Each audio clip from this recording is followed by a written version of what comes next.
Within its first 10 years, Nicholls would grow from a junior college under the direction of the LSU system with an initial class of 161 students into a 4-year state institution.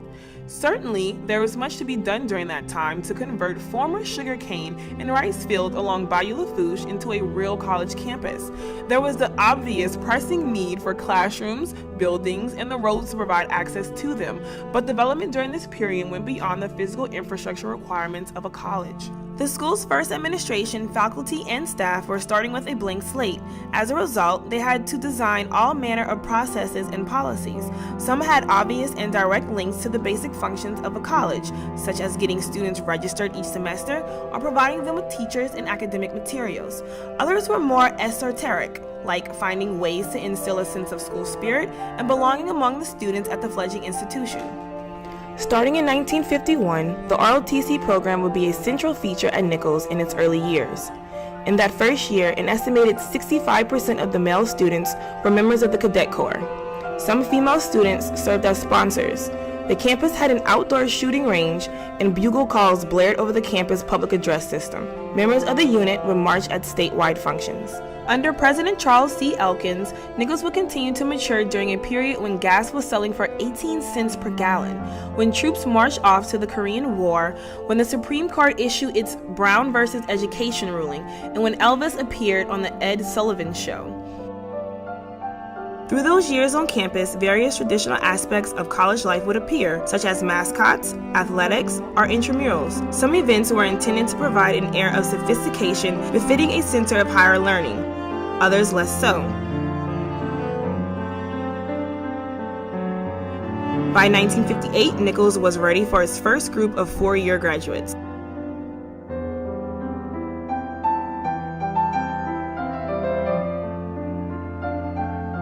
During its second decade, the Nicholls campus began to take on a shape recognizable today, particularly when viewed from the Bayou side. Students from the previous decade could still find some of the traditional activities they had created. The school was developing academically, with favorite teachers and classes. Instructors were covering the usual subjects from the arts and sciences, like speech, music, math, biology, or chemistry.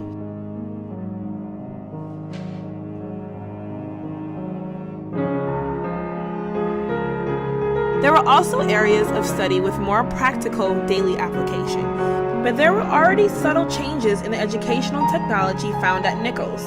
Lecture rooms were being replaced with functioning workspaces. Recorded sound and images were becoming important teaching tools. Early computers were also arriving on campus. There were challenges. There were national tragedies, such as the assassinations of John F. Kennedy and Martin Luther King. There were setbacks at Nicholls as well. But the trend was generally upward, with students developing a full-fledged system of self-governance, electing officers for various posts based on a 2-party voting system. Overcoming hurdles had been a core value at Nicholls from the beginning. In 1948, it had become the first post-secondary school in the state to provide free bus transportation. Other schools would follow suit. The practice continued until 1963. Nicholls was ready for the next step: campus housing, though sometimes the school had to be creative to provide it. Students were also adding dimension to their extracurricular activities. In 1960, who's who among students in American universities and colleges would for the first time recognize Nicholls students, and the school would create the title of Mr. Nicholls. Freshman pajama parties and Western Week events were still big draws. 15 years after opening, in 1963, 21 Black students boldly integrated Nicholls campus. Despite opposition, they persisted toward their academic goals, removing barriers for future Black leaders.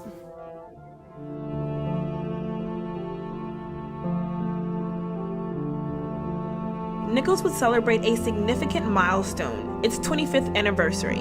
Under the direction of its second president, Dr. Vernon F. Galliano, the school, which had achieved university status in 1970, celebrated the occasion with a host of events. By the 1970s, athletics had evolved significantly. There were marquee college sports like football, baseball, and basketball, but there were others, like golf. There were also health and PE courses and intramural events for those with an athletic inclination. And while the dress and hairstyles of students had changed quite a bit since the early days of school, pirogue races were still widely popular.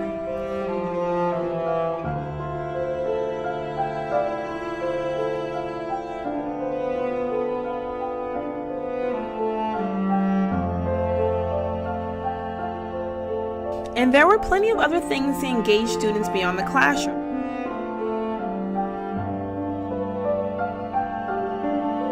Fraternities had arrived at Nicholls in 1966 when a colony of Phi Kappa Theta was established on campus. By the mid-1970s, there were more than 10 fraternities and sororities at Nicholls. There were also an interfraternity council and a Panhellenic council. The Nicholls Players and Theater Department provides students with the opportunity to take part in elaborate stage productions of musicals and dramas. The 1970s were a turbulent time. The voting age dropped from 21 to 18. President Richard Nixon was forced to resign. Those associated with Nicholls could take comfort in the familiar landmarks like arena registration, homecoming events, or Western Week activities.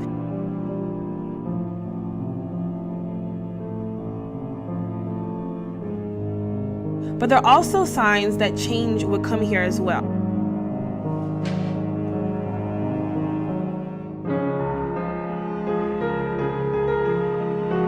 Nicholls was a hotspot in the 1980s. During this period, major musical groups at the height of their success would tour the country performing on college campuses. Nicholls was able to book groups Cool and the Gang or Chicago, who performed in Thibodeau before thousands of fans. Concerts were not the only source of musical entertainment. KNSU began in March 1968 as KFTN.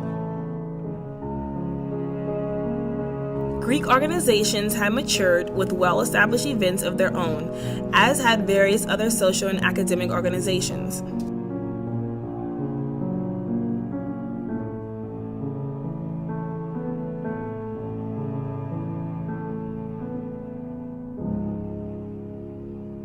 Students in the 1980s could benefit from the construction projects completed during the 1970s, including the IO swimming pool, Ellender Memorial Library, and Guidry Stadium, as well as from extracurricular pastimes established by previous classes.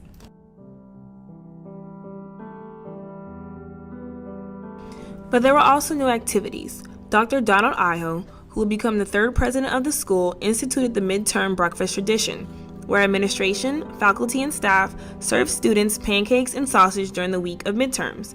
There were new sports teams on campus as well, some of them amassing impressive records of success.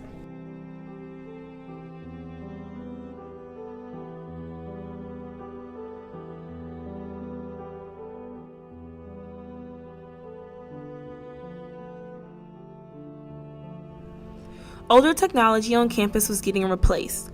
The change would affect everything from how people communicated to the way students registered for classes themselves.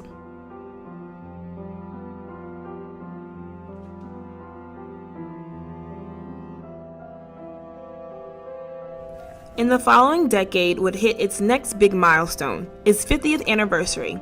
Once again, there would be much to celebrate. Nicholls had matured as a center of higher learning. It had made a commitment to national, specialized accreditation for academic programs. During the period, all programs on campus for which there were established accreditation had earned the distinction. It had developed widely respected programs in biology and the College of Business Administration. Both received widespread acclaim. Biology, Business Administration each offered advanced degrees.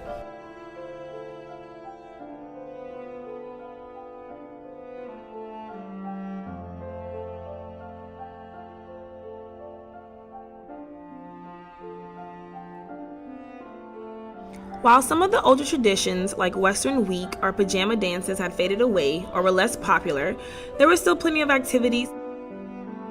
There were musical performances, speech forums, where students debated the topics of the day, crawfish day, rides and foods, homey dorms, and places to relax and/or study.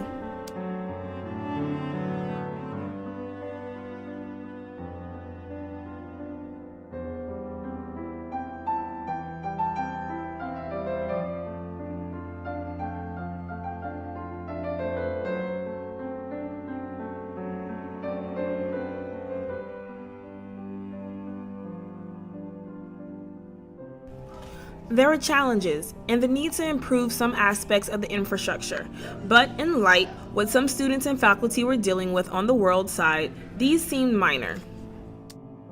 Technology was playing an even larger role on campus. Computers were no longer the tool of the registrar's office or specialized courses. Even classes in the humanities were using them more often. The nature of students themselves was also changing, with a larger percentage of non-traditional students returning to campus to upgrade their skills.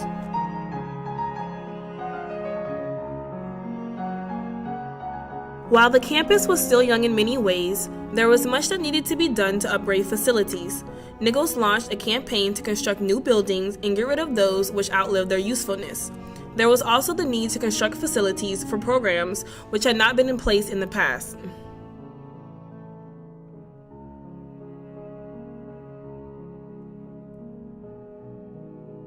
The Colonel community banded together under the leadership of its fourth president, Dr. Stephen Hulbert, to take on these tasks in the face of daunting challenges.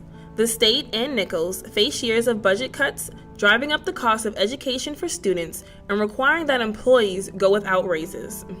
Students stood up not only for their school, they were also taking on broader social issues.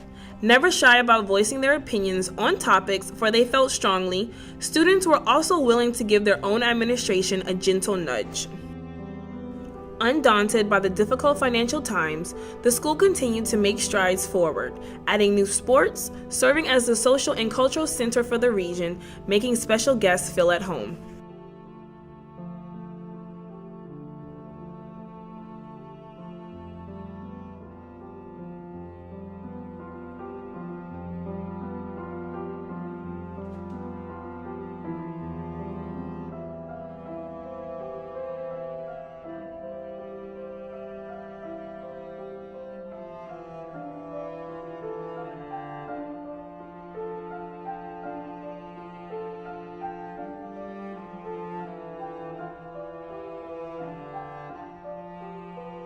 The community took the time to recognize those who had given so much. It developed new special events and celebrated success from the classroom to the sports fields.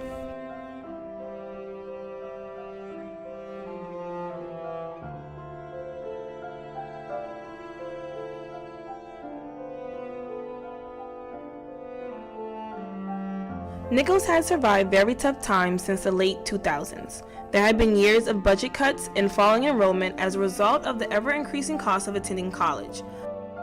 Some programs were no longer available to students. Some faculty were no longer on campus. But the tide was beginning to change. Under Dr. Bruce Murphy, the fifth Nicholls president, the university went through its review for overall regional accreditation and passed with no recommendations. Specialized accreditations were also maintained. Thanks in large measure to various QEP initiatives, Nicholls saw its retention rates continue to improve. As a result of these efforts and intensified recruiting programs like Scholars Night and Colonel Connect, Nicholls began to see enrollment increases. While the budget was still far from robust, the administration was able to find ways to offer employees one-time revenue increases.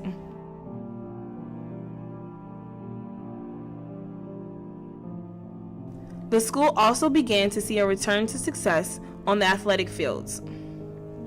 New academic programs were being added to the catalog. In spring 2018, Dr. Jay Clune returned to take over the reins of his alma mater with an ambitious agenda. President Clune was eager to begin a new era, and a big part of this was a facelift for the university. Buildings would be renovated, new facilities would be built, and the look of the entire campus would improve. Athletics would reach new heights, accomplishing many firsts and winning championships. In March of 2020, Nicholls and the rest of the world had to stop and find a new way to do things. Most students left campus immediately. Faculty and administration scrambled to convert all classes to online teaching. Nicholls took a lead role in helping the community get through the pandemic with testing, vaccinations, and supplies. Campus media worked with medical experts and community state leaders to provide the Bayou region with much-needed information. Students wanted to come back to campus, and the administration wanted them back, although precautions had to be taken. A new way of teaching was implemented. Everything was designed to ensure and promote social distancing. Nicholls was settled into a new normal. But on August 29th, 2021, the entire Bayou region would be devastated. The campus was shut down again. It was uncertain when everyone could return. Many students, faculty, staff, and administrators suffered major personal losses. Homes and businesses were destroyed. Roads had to be cleared. Utilities had to be restored. It was going to take a long time for many to recover. Food, water, gas, and other necessities became more important to Nicholls than starting class again. Nicholls campus became the center of the hurricane recovery effort. Brandon Thomas covered the story for KNSU television. Hurricane Ida has devastated southeast Louisiana, but our campus has been resilient in her wake. It has been over a week since Ida made landfall, and our campus has done well. There are many trees down that were either snapped or uprooted by the wind. Other trees need to be cut and trimmed. Buildings on campus need to be ready for students to return, as several crews on campus are occupying the buildings currently. While this is going on, we also have the restoration team and mitigation team coming in to do the repairs to the university, patching our roofs, getting the moisture out of the buildings, and dealing with the mold issues and things like that, so we don't have a bunch of black mold developing in our buildings. So while all of this is going on, we're still working on restoring the university, recovery, and getting back up and running. Nicholls is home to thousands of first responders using campus as their base camp. Chief Barnes is working with numerous organizations in the recovery effort. Up here, through FEMA and the State Fire Marshal's Office, we have a USAR base camp, which is Urban Search and Rescue. So they've set up a complete base camp on the west side of the stadium. This is additional parking for Urban Search and Rescue, so you'll see firefighters and other search and rescue teams and vehicles here behind the library. We've given the student union in the back parking lot behind Talbot all to the National Guard. They're staying in the ballroom of the student union and utilizing the cafeteria and the student union, and they're also staying over here in Babington. The Guard are the ones who's working all of the different pod sites throughout Thibodaux, Terrebonne Parish, etc. Overall, they're serving a 9-parish area or region. They're running close to 300 operations out of this base camp daily, servicing 9 parishes, setting up temporary police departments, fire departments, etc., and providing emergency services to those areas that no longer have emergency services. We also have 100 state troopers staying at this camp. We also have Entergy staying in South Babington and parking over here in Lot 20. They're going out every day and doing work. They come back in at night, park in this parking lot, and they're staying in this building here. First responders have come from all over the United States to help in the recovery. Firefighters, police officers, utility line workers, and many others have set up base on Nicholls' campus. While it may seem like campus has taken over by a recovery effort, President Clune has stated that we will transition from being a base camp for first responders to being a refuge for our colonels. When campus finally reopened on September 14th, everyone was relieved to return. The university tried to return students and the community to a sense of normalcy. With the 1-2 punch of COVID and Hurricane Ida, Nicholls was facing hard times. Enrollment was declining and budget problems were mounting. During these trying times, students, staff, faculty, and administrators embodied the kernel pride that has defined our area. Mask mandates were lifted. Campus returned not to a new, but better normal. Academic programs flourished and were nationally recognized. Athletics continued a tradition of excellence. Student organizations provided a sense of community. New relationships were forged. Nicholls continued to grow with new buildings and programs. Over the last 75 years, Nicholls State University has had many ups and downs. During good times, we came together to celebrate, and with every graduating class, our family grew. During the hard times, we also came together, showing our strength and Colonel pride. Through all of this, our Colonel family has grown stronger. We are not celebrating 75 years of Nicholls State University. We are celebrating 75 years of Nicholls State University and the Bayou region it serves, working and growing together.